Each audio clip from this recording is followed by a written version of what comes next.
All right, how's it going, guys? Josh here, 616 Clean. I'm gonna show you guys some of the wands. Here's a couple wands, and then let me show you the gun as well. There's a few different ways.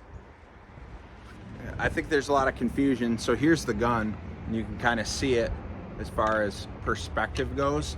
So for me, when I'm using this, lengthwise, if you go any longer than this, it doesn't, this is an 8-inch barrel, but as you can see, by the time you put your connection on the outside, and then you have your quick connect and then your tip, it's a lot longer than that. You're more like 10 inches end to end.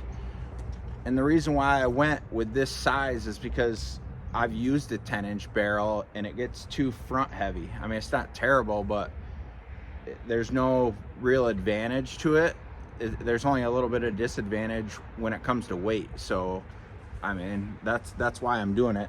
If you guys want to run just a ball valve like this, it's the same thing. You're adding that length on the end, so it really is a 10-inch one. And now I run mine, you're gonna see I have quick connects on everything. You see that? The reason for that isn't just so I can quick connect stuff on and off. It's from a usability standpoint, for quite a few reasons. And this is what I'll say. When it comes to this especially, I put the coupler, and guys will disagree, I understand. I put the coupler on the end like this. You see that? I crimp my hose fitting on. Then I got my ball valve. And then your coupler. The reason being is because this is a 1/2-inch coupler, not a 3/8. When it comes to Softwash systems and dedicated pumps, you use a 1/2-inch. I was the first person to do this, and when I did it for the first time, I did it correctly right away. So pay attention, because if you set it up like this, it's going to be correct. Put the 1/2-inch, and that's a male. It's got male threads, so it threads into the ball valve, and it's a 1/2-inch coupler, stainless steel. Yeah, I'm sure you could get brass, that'd be fine too, but I use a stainless steel. This one's years old. Like, I don't even know how old it is, at least 4 years old. But they're expensive. So if you have a gun like I have, and then I have a smaller, really short attachment, and then I also have the straight through wands, it's way cheaper to buy a 1/2-inch plug than it is to buy a bunch of 1/2-inch couplers. So if you have one coupler, you only have to worry about one of the O-rings, and you only have to worry about one moving part. The rest of everything has these. And if you throw this down, you're not getting sand in the coupler. If you do happen to get sand or particles in that coupler, well, it's attached to the hose, so you can just cover your hand with it a little bit when you're running water through it and rinse itself out, because it's attached to a stream of water. So for all those reasons, that's why I do it. All right, let's see here. I'm gonna open up my proportioner here, make sure my soap's off. Left my rear pump on, and then I'll hit the old zombie button. Okay, so my pump is on now, and say I just switched over to chemical. I'm starting the day. So I'm starting the day, just getting to a job. I'm gonna clean a roof or whatever. I got 50-50 mix in here, my soap's on, everything's on, but obviously I have almost 300 feet of line, and so I got to bring that chemical into the line. I run a 12-volt pump, whatever system you run, it's regardless of that. But especially with the 12-volt pump, when I want to bring my chemical into the line, I don't want to have to just sit here with my gun on and just go like this. I'm just spraying. I don't want to do that. Like I have other things to do, like pull my hose out. So because it's on a quick connect like this, and it's not like a pressure washer, it doesn't bring mix into the line quite as fast, and I have a longer line. So I'll be pulling my hose out. So I'm getting set up on a job, and I know I have mix that's gonna come into my line. I'm going to open my ball valve. This is just water, but I'm waiting for my mix to come into my line. You can lay it somewhere smart too, where if you know it were to get in there, or if you tripped and fell, it's not going to be putting chemical into somebody's lawn. But typically, it takes quite a while to run the soap into the line. So while I'm doing this and pulling my hose out, I'm not having to sit there and babysit my gun, and it's just a better way of doing it, because you just have a gentle water stream coming out. You're not laser, out of a gun or something like that. And then I'll watch the stream of water. You can sit here, you see that little spurt right there? That's when I know it makes the change, because over time your hose reel just gets a little bit of like light rust on it, and it has that spurt of water change. I don't know if you can see that, but it's real. Obviously I just have water going right now, but if you see that initial spurt, and that's the length that was in the hose manifold. So you have a visual indicator every time. And then beyond that, if you want to use a gun, you've got a gun. Okay? You got a gun. As far as the size of this gun, for treating roofs, guys are like, oh, I need a longer one for roofs. I guess I don't understand that necessarily, because when you're up on a roof and you're cleaning a roof or moving around on a roof or a ladder, I don't see why having a long tool to deal with is a good thing. I mean, you want to be able to use the tool and not have it be clumsy. This is a nice size for, if I'm 6 foot tall and I don't have like long monkey arms or anything, but look at the distance here. So I can spray a roof like that. And then if I need to, if I'm working like an edge area, and say the crack of the concrete's the edge, I can just lean over. I mean, I don't see where you'd need a longer wand. I just don't. I don't know. I know guys use longer ones, and I guess I just don't see, if you set your stuff up right like this and you have a good pump, I don't see any need to have something longer than this. If you think adding a foot on the end of your wand, say you had like a 2-footer, if you think having another 2 foot is all on the extension here is going to allow you to shoot 20 feet further, it just won't. The 12 volt systems lose so much as far as resistance and friction. You get a lot of friction loss, so it's not like you're going to even use a long shooter tip. If you made a shooter tip this long for a 12 volt, it's going to perform worse than if you just use like a 0.0, a regular meg nozzle. So yeah, you can see it gets at a nice distance away from you. And I don't have any issues. You'll see distance wise, obviously, this is just the peak of like a garage here, but I'm spraying way over it, no problem. And this is just a 12-volt pump.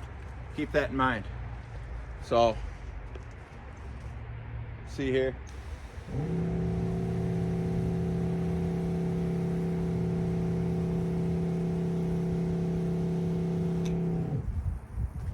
So I've measured that off a few times, and typically when I just spray like that, distance wise, I get anywhere from 50 to 52 feet. And that's just a 12-volt pump, 5/8 hose, my custom guns.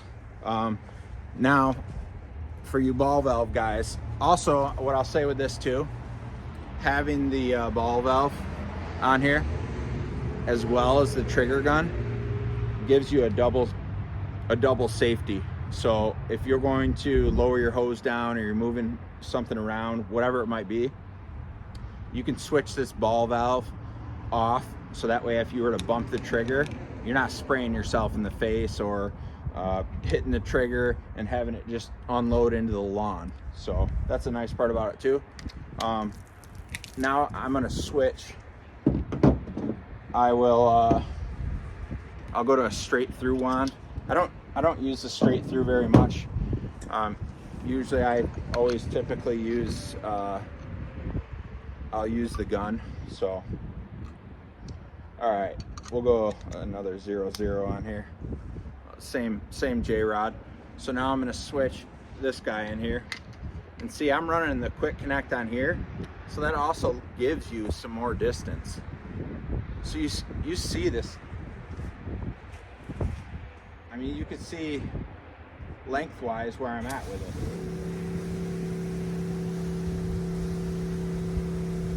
Okay.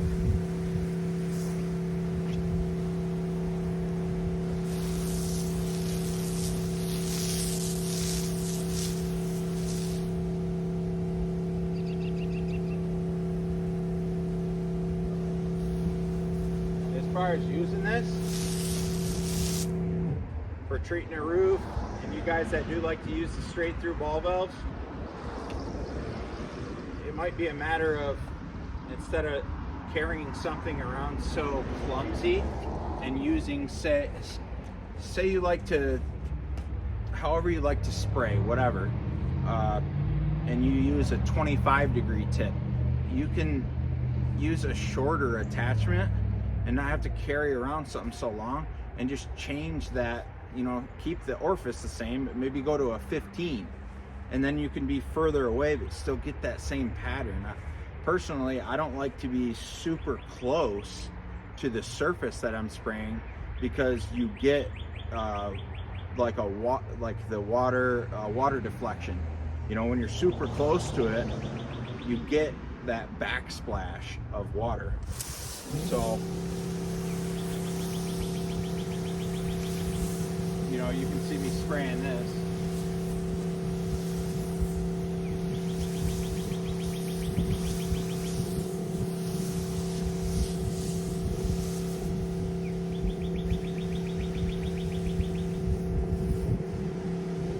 And the nice part is, if you have something a little further away,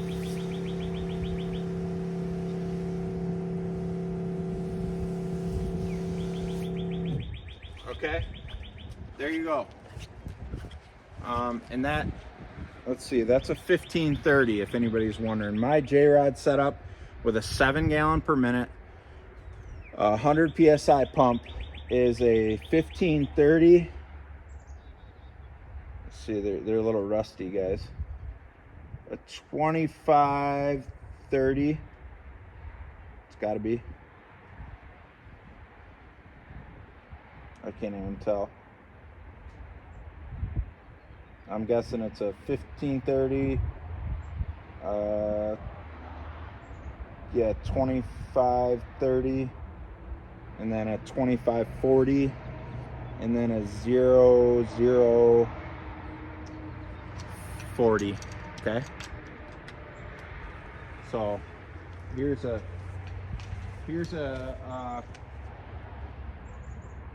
25, I believe it's a 25 or a 15, it's a 40 size orifice. So to 25.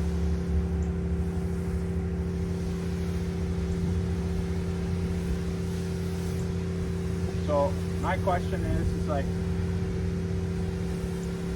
what can I do with this that somebody can do with a longer wand? I mean, you know, if I'm spraying the roof here, I don't know how you guys do it, but I'll do it like this sometimes. You know, it's below my knee. When I'm holding it in my hand, my kneecap is like right there.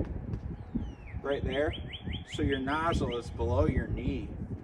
So it's a really good length. I mean, you want to go like a 10-inch one, I get that, but part of that is mine is like a 10-inch basically, because I'm running, you know, I have distance here, I gain a little distance here, I'm gaining a little distance here, and then as well as here.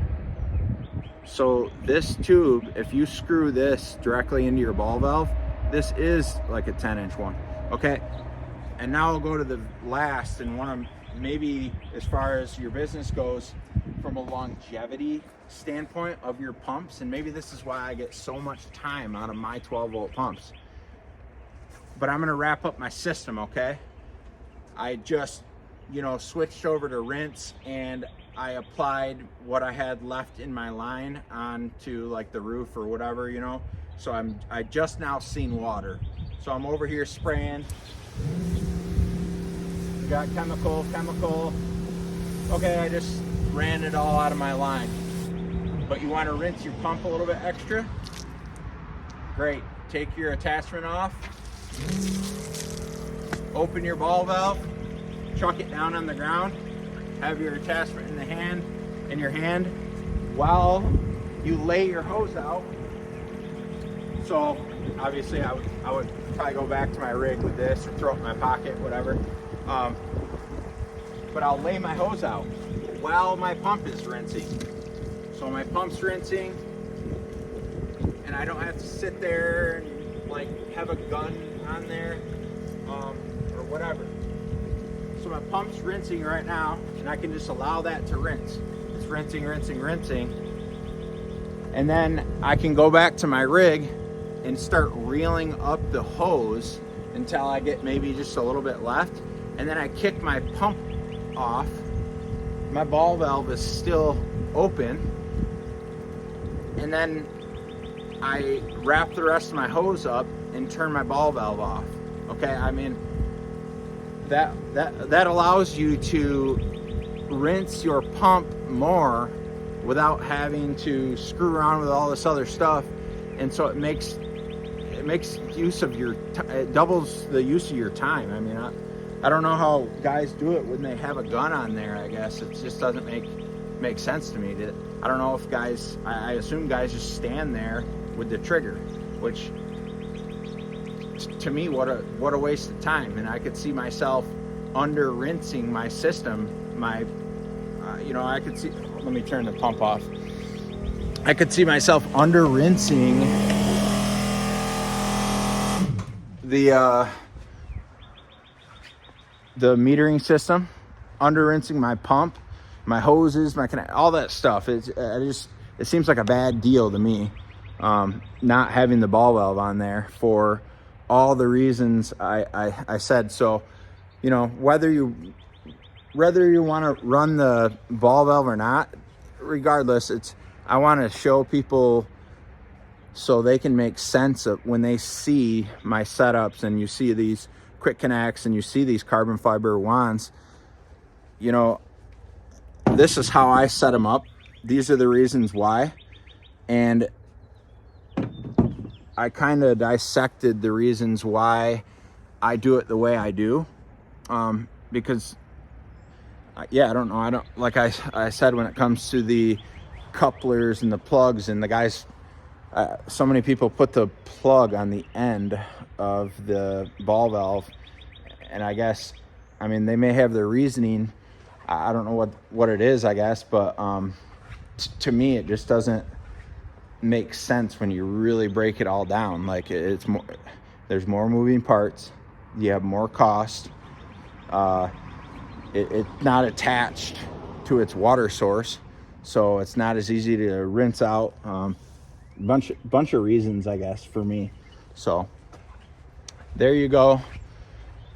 That hopefully kind of really breaks down the lengths of these tubes, and it makes sense. The gun, pretty sweet. Okay, lastly, and here's one with just a quick connect on something I was messing around with. Lastly, I'm going to show you this. When you guys go to assemble these, you see these right here. It's a plastic jaw, and it's got like a little insert right here. And that's how I put these on my guns, is I use this plastic jaw. You could use something like this, you know, use something rubberized, so it gets a decent grip on it, so you can really tighten those into your guns and tighten your fittings on there. So otherwise you know, these things are strong and they're very resistant, but I wouldn't go just chuck it in a vise having no protection over it right out of the gate. You know, there's no need for that. Don't beat up your equipment unnecessarily when you can control it, is what I'm saying. So hopefully you guys found some use in that. Kind of interesting information and a little bit of a take on it from my point of view. So hopefully everyone has a great weekend. This is Josh with 616 Clean, your first carbon fiber wand manufacturer. You guys have a great weekend, and thanks for tuning in with another episode of Softwash Science.